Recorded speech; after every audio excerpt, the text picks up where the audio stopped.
We've got a really great panel for you guys.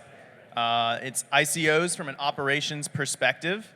It's going to be, some of the guys you're looking at right here, the top in the field. And we've got Andy Bromberg from CoinList.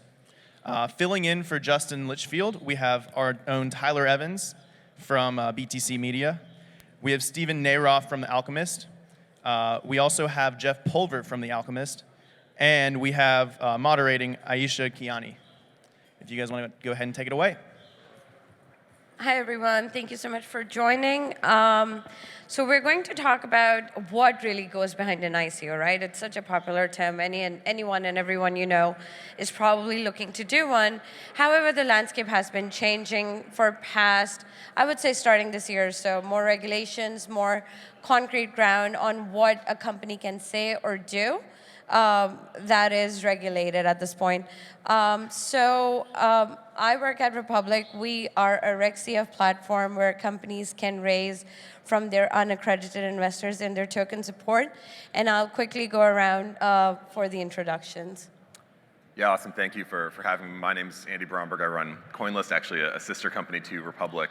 And we're the platform where the best digital asset companies manage their token sales and where investors find quality deals in the space. So we work with companies like Filecoin and Blockstack and Props on running their full sale, and then on the compliance side, many others, Basecoin and Orchid and a whole cast of other characters. Hey everyone, my name's Tyler Evans. I'm the CTO of BTC Media. I've come at ICOs from a lot of different angles, both working with them on the marketing and advertising front, and then helping build and launch one called Poet, which did an ICO back in August and raised $10 million. And today I'm going to be talking a little bit about a software tool we built out of our experience running and launching Poet that we've made available for other projects to use in the space. And that's called CoinCart. It's a software tool for essentially running the accounting and compliance around different token sales, whether that's private or public. Hi everybody, I'm Stephen Nayroff with Alchemist. So we're a full service blockchain advisory and development company. So one of the things that we do are ICOs. We've been doing them for quite a while. But we also help actually develop different blockchain projects aside from just the financing ICO component of it. And we also have some investing and hedge fund arm too. I'm Jeff Pulver, and sometimes I'm Stephen's spokesperson, because what he did not mention is that he's the one who legally defined what an ICO is. He created the killer app for Ethereum when he actually created the ICO. He is the one responsible for getting the letter that said that Ethereum was not a security. It's all him. You could thank the entire multi-billion-dollar industry on his shoulders, because he created that. These days at Alchemist, I focus on security tokens. I actually believe in understanding the law and embracing it. And the gray is interesting for many things, but I actually like the excitement of where we can go with security tokens. And personally, Stephen and I are entrepreneurs and have built multi-billion-dollar businesses. So as advisors, we help our clients actually grow their businesses beyond their ICO. Awesome. So my first question is for Andy. What sales structure do you advise to the companies that come to you? And the second part is, what is the success behind the companies that raise on CoinList? Yeah, in thinking about sales structure, there's really two components there. There's the legal component of the sales structure and then the economic component of the sales structure. On the legal side, I'm not a lawyer and this isn't legal advice, but the SEC has said pretty clearly that they haven't yet seen an ICO that's not an offering of securities. And that's not to say that the tokens will always be securities, but just that the initial offering is likely a sale of securities. And at that point, securities law is a pretty well-lit, well-understood area of the law, and you have to rely on either registering with the SEC or exempting it. And when you rely on an exemption, like a Reg D exemption or Reg CF exemption, any of those can be right for any given sale. People are looking at Reg A+, people are looking at Reg CF, Reg D, all different options, and it really depends on which investors you're targeting and how broad you want that sale to go. So that can vary massively. And then on the sales structure side, in terms of the economics of the sale, it again is really dependent on what you want your sale to do. So Filecoin, for example, used this linearly increasing price structure where over the course of the sale, the price went up of a Filecoin token versus Blockstack, for example, set the same price for everyone in the ICO. And it really depends there on how much you're looking to raise and who you're looking to raise from, because people have wildly different tolerances for these different types of sales structures, and they have different upsides and downsides. So in deciding that, I would take a step back and say, what is my target audience? How much am I looking to raise? Which people, what categories do they fit into? Are they institutional investors? Are they independent individual investors? And make the decision on that basis. And then to the last question about what makes for a successful sale, there is a massive set of components that make a sale successful, starting with the team, thinking about the sales structure, the legal structure, the marketing. All these pieces have to fit together to have a successful sale. And we really haven't seen sales that have gone well when they're missing any of these core components. So making sure that you have a strong team, you've got real diligence materials put together that people can evaluate and think about. You've thought about the marketing and actually getting the word out there. And you're doing things right in terms of the economic structure and the legal structure of the sale. You need all of those pieces to run a successful ICO. So based off of that, my question for Jeff and Stephen, what happens, what's the process when a company that comes to you and says, because we've seen, so Republic has an advisory service, and so first we ask them, what are you looking from, unaccredited or accredited? If it's accredited, we say Coinless is our sister company, we can set up a conversation. If it's CF, then, we can walk you guys through the process. But we don't normally talk to people that just say, we just want to do an ICO, because that's a red flag that they haven't read into the security exemption laws. So, we want to be clear. What, from an advisory standpoint of view, where do you guys stand with it? I think there's a number of things. I think, one, we have a responsibility to the industry and to the investors to determine, what's the purpose behind this fundraising. Are they, if ICO became a hot term and a lot of people looked at it as just a cash grab. So before, SEC gets to take a look at it, we should be doing our litmus test and deciding, are these people legitimate? Do they have a legitimate business? If they don't, some people that didn't have a legitimate business are still legitimate because they're starting an enterprise, so that could still be okay. What's their background? What's their experience? Have they performed in the past? So we really look, first is the validity of it. Once they pass that, then we start looking at things like, what's the purpose of the ICO itself? Because what you see is not people's, generally people don't say, I want to do an ICO. People say, I want to raise $100 million in an ICO. And they just throw out some random number.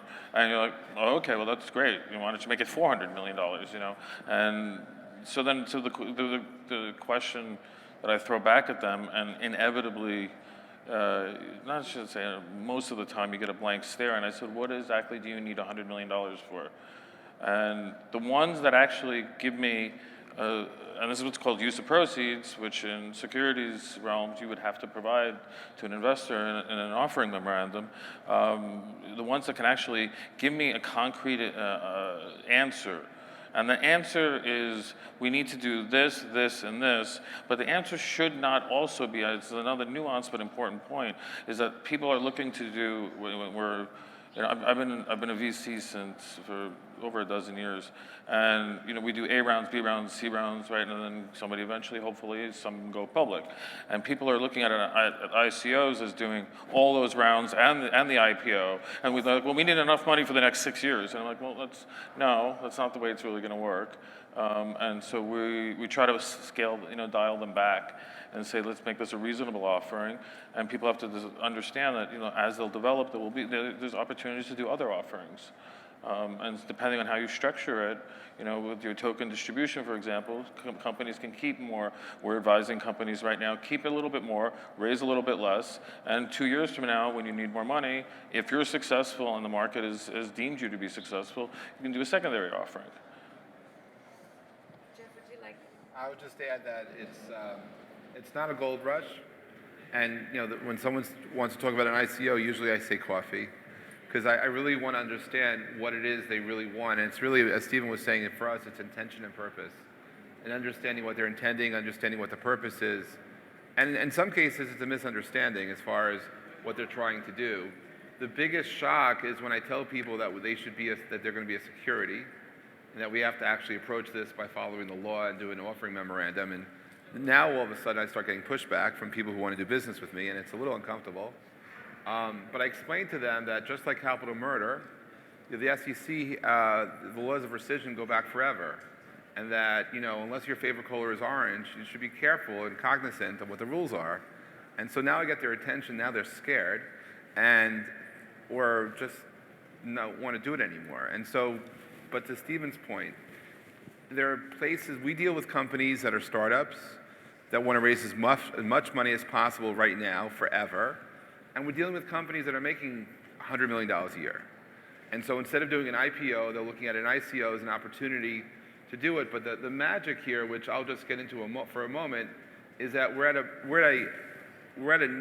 the dawn of a new age of capital markets. What you may not be familiar with is that we have the opportunity with a security token to both raise capital, but also have the versatility of a utility token to do things like to engage customers, so that you could raise funds, offer someone 10% of your top line, and at the same time offer your customers 10% discounts to do business with you. And the more, depending on how much they're holding of your tokens, a deeper discount. You can engage your supply chain. So you could actually have every company in the world have an optimized security for their own benefit.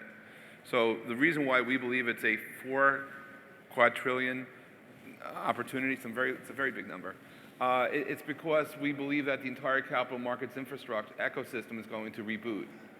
And this time around, companies will be out there creating instruments that are optimized for themselves. We've never had that before. So for us, it's not so much about an ICO, it's really about a reboot of capital markets. And this is something that's not a US phenomena, but a worldwide phenomena. So I happen to be very bullish on where security tokens can take the world, but it's understanding the economics of what we're doing. And so ICO is part of the process, but it's just the very beginning. My question is for you, Tyler. What kind of an operational support does a token sale need? If you want to walk quickly through step A to step Z. Sure. So I think Andy touched on some of them, but going from the process of someone with an idea that they want to raise some money for, to the process of actually having a token distributed, maybe trading, maybe locked up, is a lot of steps in between. And one of the ones I think is critical, especially when we look at deal structure, is really how are the incentives aligned?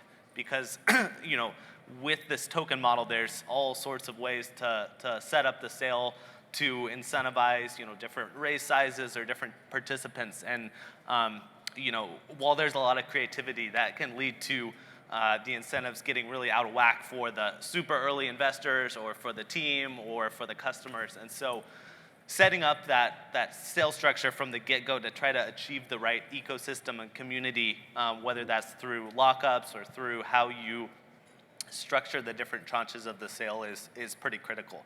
But some of the other pieces that we help projects with on CoinCart specifically is just the amount of documentation and accounting and paperwork that it takes to run a regulated compliance sale.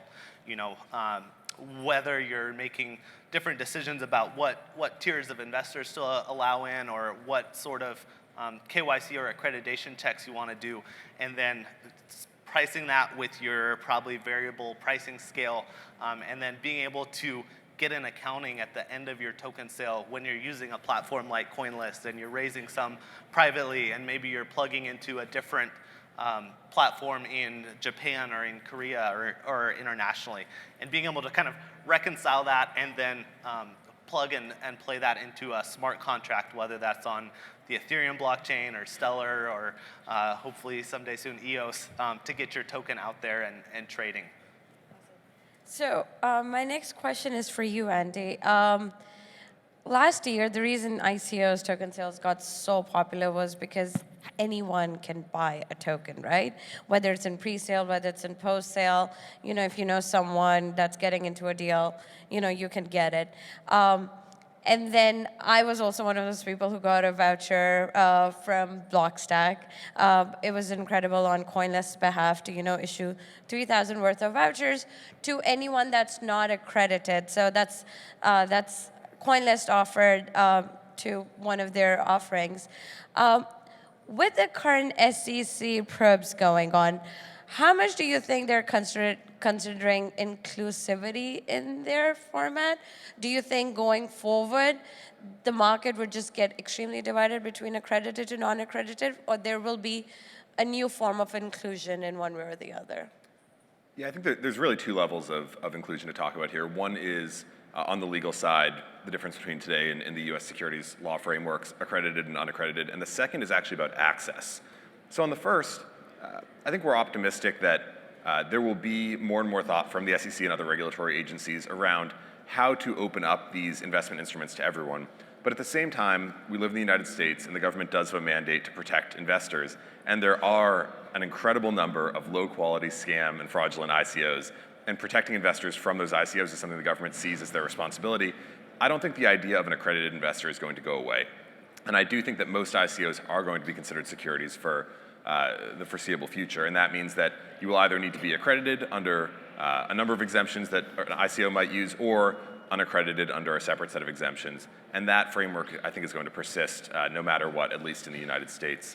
But there's a second piece here around inclusivity that I think is really important, which is about access more than the legal framework. Traditionally, for startups and companies raising equity capital, there is such limited access to those deals, even if you fit the legal definition of being able to invest in those deals. Investing in a hot startup is something that only the very top funds are able to do, and then maybe a few of the top angels. But these deals are competitive. And you see cap tables that have 10, 12, 15 people on them at the Series B or Series C, because only the top funds were able to get into those deals. One of the things that I think is so interesting about ICOs is that when they're conducted in a public or semi-public or even sometimes a private manner, they're going for hundreds or thousands of investors in. And even if you're limiting to accredited investors, even if you're limiting to just that set of people that fit that legal definition, we're still talking about orders of magnitude more investors getting access to that deal. Because the paradigm has changed. It's changed from someone going and pitching their startup to a few funds that they really want to get involved and having that be the entire deal, to a world where the fundraising happens online. And people post their materials, people post their decks, people post information about their token, and then they open up that fundraise to anyone that meets those legal definitions.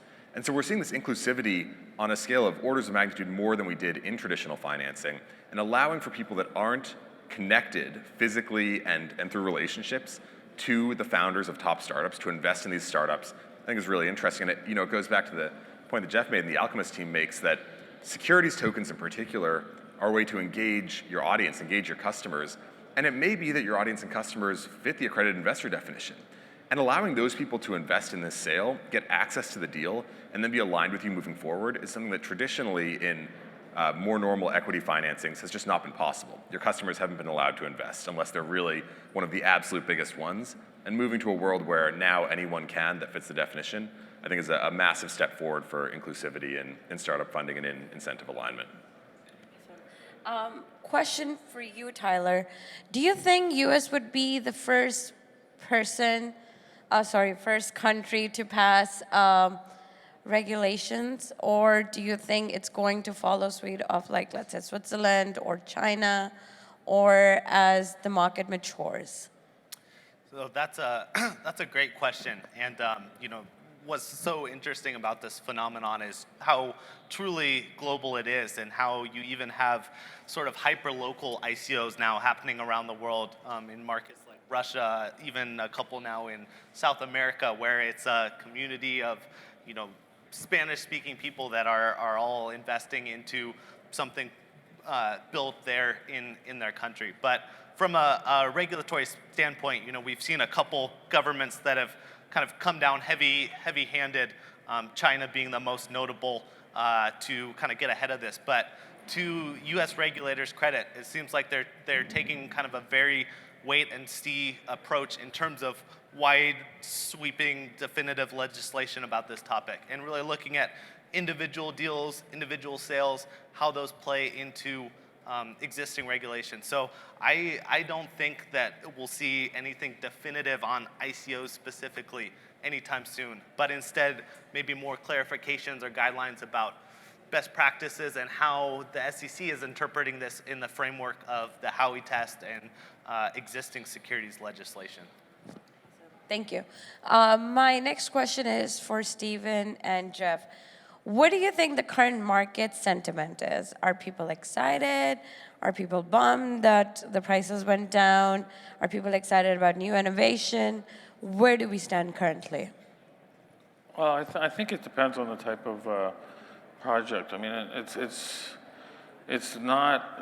If you look back 18 months ago, it was a very consistent market across the sentiment across the market was very consistent, and they were early crypto investors that had gotten into the game early. They had appreciated, Bitcoin or Ether, and that was like 80% of the people that were investing in that. Actually, I should say called contributing to the project, and that was the term back then. And so today it's a very different market, and what we're seeing is very much of a have and have not. Right, so there are institutional guys coming in. We're seeing checks being written that were the entire ICO, like a $50 million, $60, $70 million checks are getting cut, where the ICOs were that 2 years ago. So on the high end, you see things like Telegram, which is raising upwards of $2 billion. Filecoin that did 200-something million. We're doing T0, which will be about 300 million.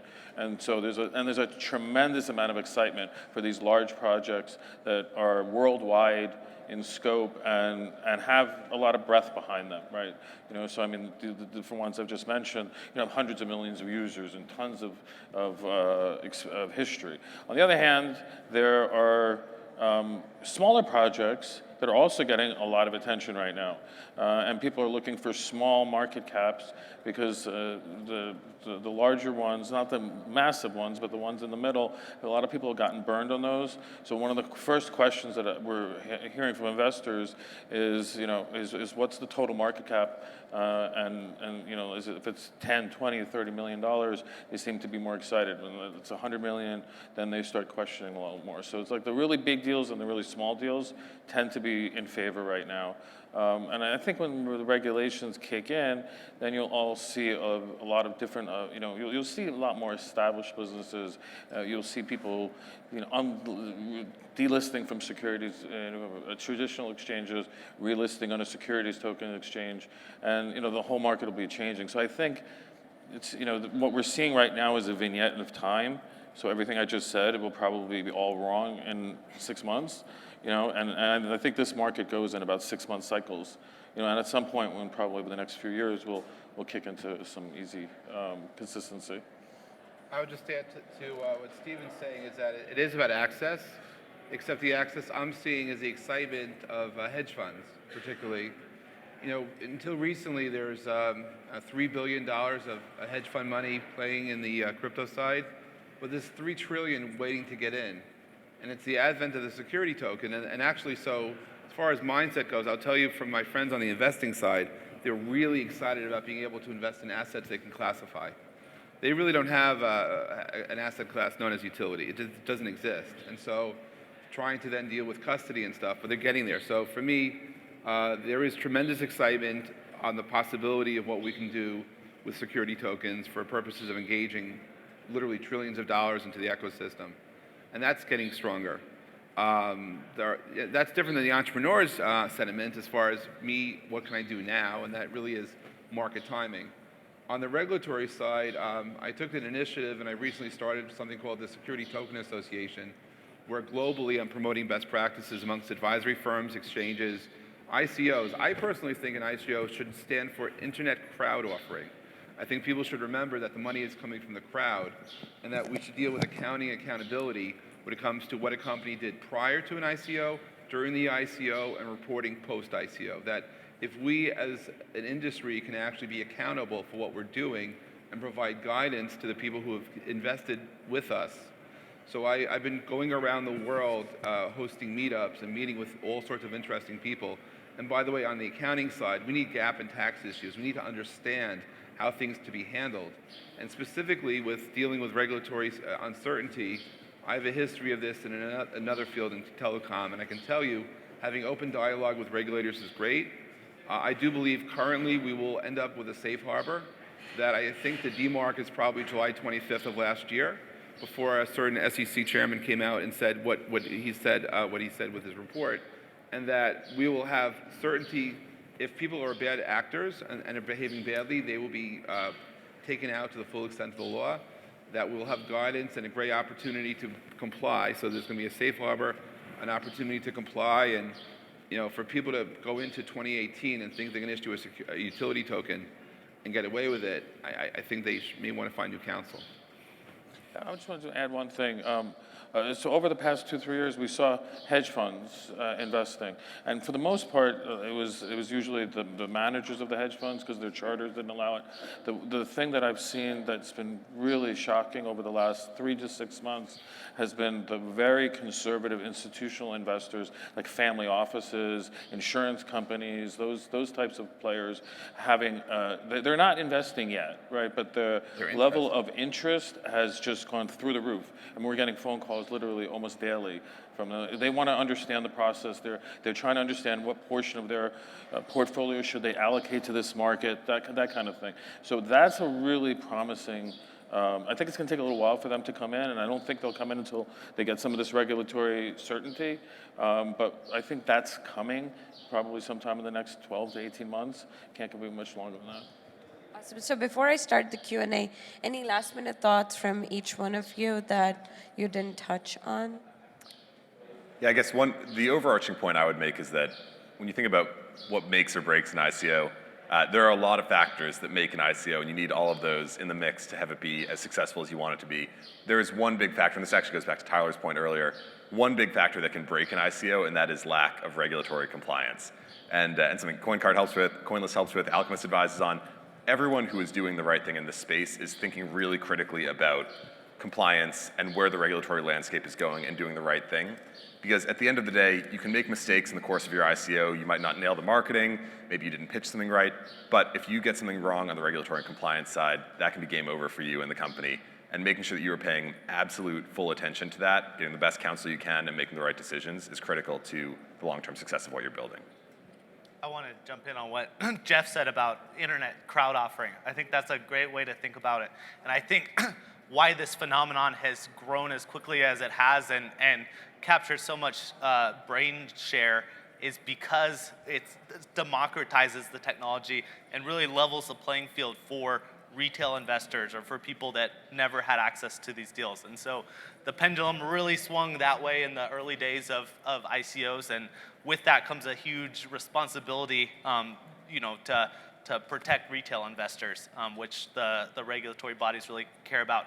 Seems like the pendulum has really swung the other way in the past couple months with these huge checks being written by traditional venture capital firms and hedge funds. And so I would love to find that middle ground where there's open access for everyone to play in this area, not just the regulated institutions, but still have that transparency and accountability and protection necessary for retail investors to be able to invest smartly.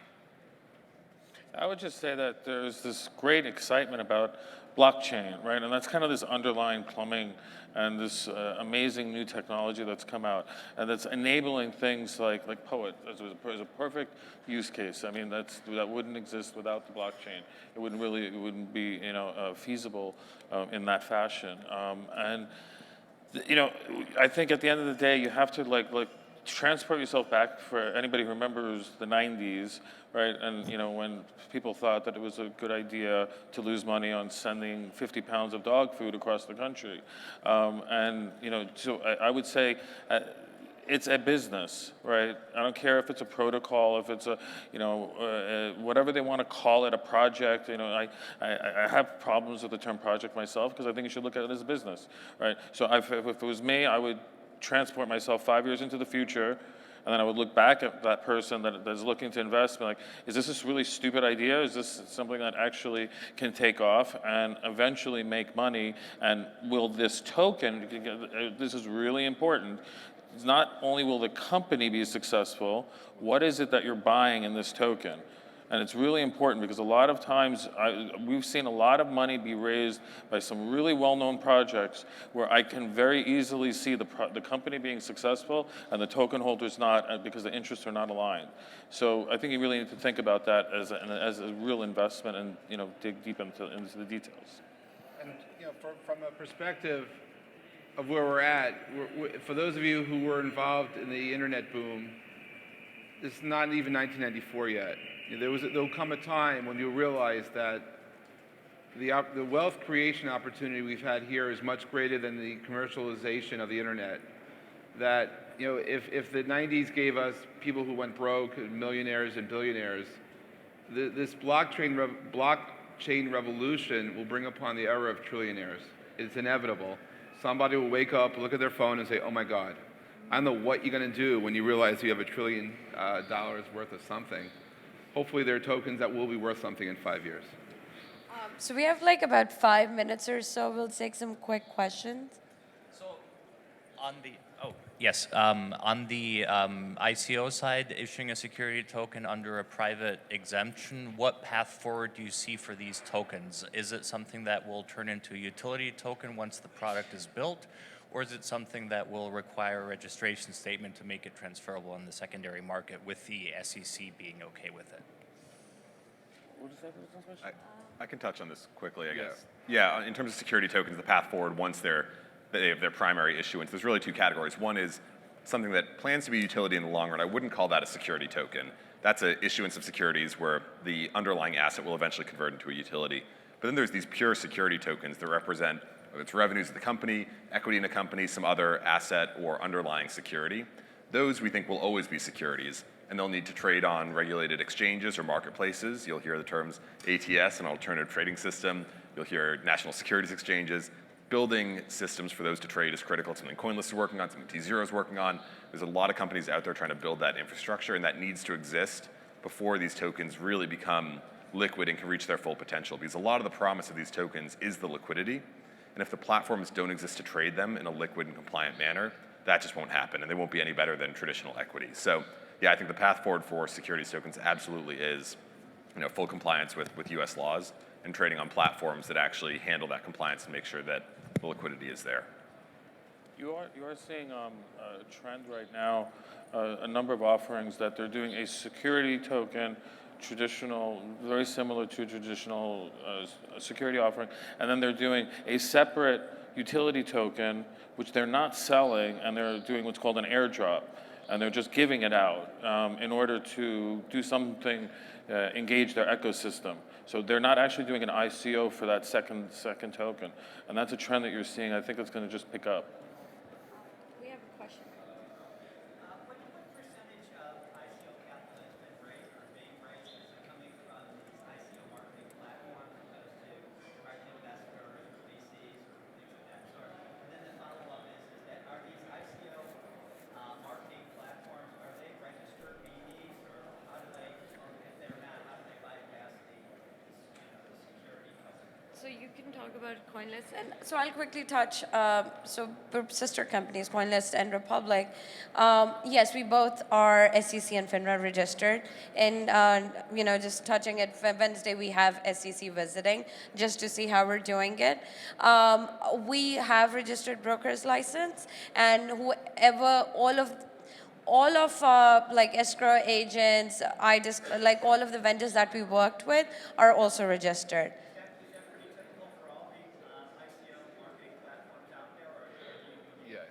So there are, I think, about 5 to 7 that are registered. If you just go on SEC FINRA's website, you'll see a name of them. And so from CoinList, I think. Yeah, I would say, though, I really do see the ICO market being almost two totally separate markets. There's the set of people that care about compliance and doing things the right way. Of those people, absolutely, all of these platforms are properly registered with the SEC, FINRA, all the relevant agencies. There is a massive set of platforms and ICOs that do not care about that and are doing ICO marketing without the relevant licenses. I don't even really think about that as the same market at all, and I think that side is going to disappear as the enforcement gets more severe. So in terms of the good side of the market, they're mostly there. In terms of where the funds are coming from, at least in our experience, and I think with most ICO marketing platforms or platforms that facilitate these sales, oftentimes the direct investment is actually coming through the platform itself. So these sales will often run 100% of their sale on this platform. It may be that they are also going out and in person pitching these funds for a $10 million check or some really large check, but it does end up coming through the platform. And so we're going to see the mix of capital change over time in terms of the sources. One data point is that in the crypto industry, about 10% of capital is professionally managed. That is a tiny number. In the US equities market or any other developed market, we're talking about 95 to 99 to almost 100% of money that's professionally managed. That percentage is going to increase really quickly to the point Stephen was making about hedge funds getting interested. That 10% is going to balloon really quickly, and we're going to see a larger and larger amount of that money coming from institutional capital, even if it does still go through a platform that's managing the sale at the end of the day. All right. Sorry, we have to cut it a little short.